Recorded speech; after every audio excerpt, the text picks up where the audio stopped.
السلام علیکم رحمۃ اللہ وبرکاتہ۔ جیسا کہ ہم سب واقف ہیں کہ غیر دستوری بل لایا گیا ہے جو کہ انکانسٹیٹیوشنل ہے، وقف امینڈمنٹ بل 2025۔ تو آل انڈیا مسلم پرسنل لا بورڈ کے بینر تلے ملک بھر میں احتجاج ہو رہے ہیں، پروٹیسٹ ریلیز نکالے جا رہے ہیں، سب کو پتہ ہے الحمدللہ۔ تو اسی ہسنا میں گلبرگہ میں ایک بہت ہی بڑا احتجاجی جلسہ منعقد کیا جا رہا ہے 4 مئی پیر بنگالی گراؤنڈ 7 بجے، اور ہمارے عالی جناب سید علی الحسینی صاحب کی صدارت میں یہ جلسہ احتجاجی جلسہ منعقد کیا جا رہا ہے۔ تو میں اپیل کر رہا ہوں تمام شہریان گلبرگہ سے اور آس پاس کے علاقوں سے،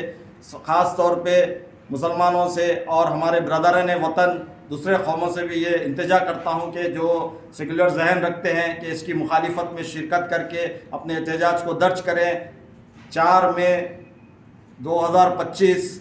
ٹھیک 7 بجے یہ جلسہ سٹارٹ ہوگا، اور اس میں تمام ہندوستان کے بڑے بڑے عالم دین شرکت کر رہے ہیں، اور